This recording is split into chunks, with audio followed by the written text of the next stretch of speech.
गणमाध्यम देखिली जे से पशिक भिड कर न्यूज कर न्यूज कर किसी असुविधा नहीं मुझे खबर पाइली जबरदस्ती पशुंट न्यूज कर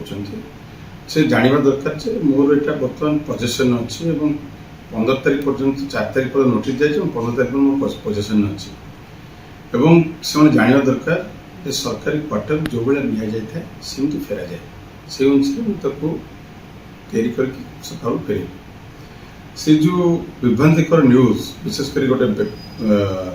माने चैनल एवं किसी संवादपत्र जो लिखुंट विभिन्न विभ्रांतिकर बंकर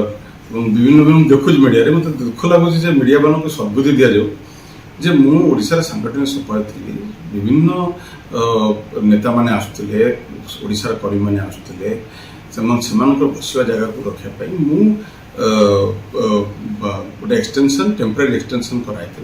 जो लोक मैंने रही काम ग्रीवांस को आडजस्ट कर सम्मान सहित बसई पारे जिते क्वार्टर मुझे सब प्रोसीजर फॉलो करके क्वार्टर को ऑन टाइम छाड़ापी कही कल भी आसते जीए डिपार्टमेंट मुझे कहली on time I will leave the quarter and as it is जहाँ अच्छी से ता भितर एत कौन से अच्छी लोक जो 15 दिन गोटे न्यूज चलती भगवान तक सद्बुद्धि दिंतु लोक सत सब जानते मोर काम है ओडावासी काम करने मुझे संगठन संपादक थी विजु जनता दल समस्त कर्मी नेता मैंने आसती समस्त विभिन्न जगह बसवा सम्मान सहित बसवा मोर कर्तव्य थी से अनुसार काम कराई क्वार्टर जमती सेमती फेरबी दैट इज आमर मिनिमम वर्क जोटा कि नियम आउ से नियम भितर काम कर